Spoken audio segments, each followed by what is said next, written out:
Welcome back to the Talking Hedge. I'm Josh Kincaid, and this is your Cannabis Business Podcast. What type of weed smoker are you? A survey reveals characteristics of the typical weed smoker in 3 key states. The majority of cannabis consumers are male. They span in age from 22 to over 55, got mostly A's and B's in high school, and say that shopping for cannabis is more like shopping for fine wine than cheap beer. The discerning tastes and purchasing habits of consumers in early adopter states, Colorado, Washington, and Oregon, are the focus of a new study by DHM Research that highlights how legalized cannabis is playing out in the retail landscape. They needed to focus on research on states that have legalized cannabis for both medical and recreational use, and importantly, did it long enough so that there may be enough time to measure the changes in behavior. The study examines the preference of regular, occasional, and infrequent cannabis users across the 3 states. It looked at completed surveys from 900 respondents, 300 in each of the key states. Overall, the cannabis consuming population in the 3 states was found to mostly mirror the average U.S. population in terms of household income, political composition, race, and ethnicity, yet skewed heavily towards males. And while household income ranged from less than $25,000 to over $150,000, the majority of regular users fell at the lower end of the income spectrum, earning less than $50,000 per year. Although cannabis consumers describe the cannabis shopping experience as akin to seeking out fine wine, infrequent consumers still feel apprehensive about visiting a dispensary. Just 41% of infrequent consumers describe the retail dispensary experience as comfortable, compared with 72% of regular consumers. Infrequent consumers also tend to describe the dispensary experience as uncertain and intimidating. The uncertainty could also explain why males prefer to shop for cannabis alone, while females prefer to shop with others. Among male consumers, 72% said they'd rather shop solo, while 45% of females said the same. The 2 biggest reasons given for cannabis consumption were to reduce stress, anxiety, and pain.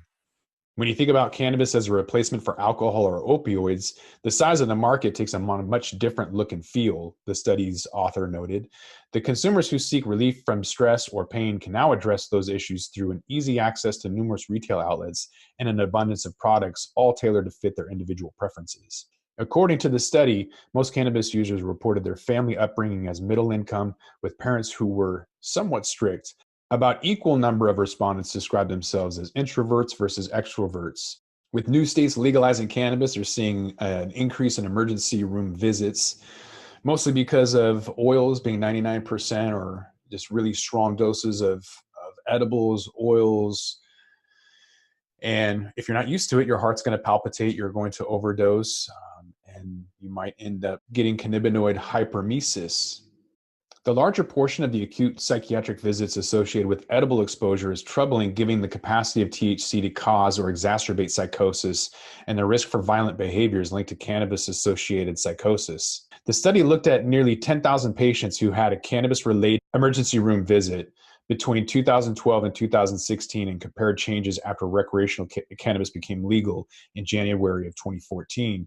While cannabis emergency room visits rose in 2012 and 2013, this accelerated after legalization in both inhaled and ingested cannabis. The study's authors said educating users on concentrations of THC, as well as other compounds like CBD, which can mitigate THC's effect when smoking, could minimize emergency room visits. This is particularly true for edibles, where the delayed and longer-lasting effects of the drug can increase the chances of inadvertently taking a larger dose. Edible-related emergency room visits are more common among tourists, suggesting that a naive user might become more at risk. Dr. Nora Volkow of the National Institute on Drug Abuse said that these findings are also underscoring the urgent need for greater oversight of manufacturing practices, labeling standards, and quality control of cannabis products marketed to the public. And a study last week showed that a third of psychosis cases in London could be attributed to a more potent modern strain of cannabis, which are found in the UK. Here's an article from Leafly on why cannabis industry should embrace diversity, equity, and inclusion, titled, "How Can Black People Get Rich Off Cannabis Too?" The single most important thing for Black people in the cannabis industry is a social equity system built by the government to help educate, support, fund, build, and give Black people the opportunity to succeed across all channels of this industry.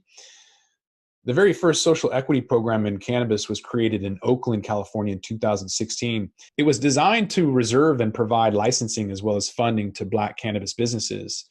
It was also a prototype that every other cannabis equity program was built on. The whole purpose of their equity program was to give people of color and people with criminal records opportunities and ownership that white people have had in cannabis. The cost of creating a plant-touching business is astronomical when it comes to licensing, manufacturing, operating, and general overhead. So who has that kind of money? Private investors. However, when those private investors don't want to fund your business, how can you proceed? This again is where the importance of the social equity program providing funds to Black businesses is established. Without it, the industry cannot honestly say it's providing the same opportunities to the marginalized. Considering the cost of owning and operating a cannabis business, the fund also needs to be large and accessible enough for more than just a couple businesses to get up and running. There's a huge lack of educational resources for Black people who want to enter the industry. Even in a perfect world where the government supports social equity programs that provide licensing and funding without incubators that provide education and mentorship for Black people on how to navigate the business of this industry, we will still be in a position to fail or even worse, be taken advantage of by big corporation entities. Along with ownership, another critical component to the success of Black people in the cannabis industry will be the empowerment from within. Outside of true government support, this is how they'll create a space for themselves within cannabis. In new industries, there's a theme of competition that comes from everyone racing to be the first or the best. It doesn't have to be like that. There's plenty of money in cannabis for everyone and tremendous value in collaboration. Social equity, reparations, the war on drugs, and minorities in cannabis, these cannot continue to be the buzzwords used to promote identities and principles that cannabis companies don't actually stand on.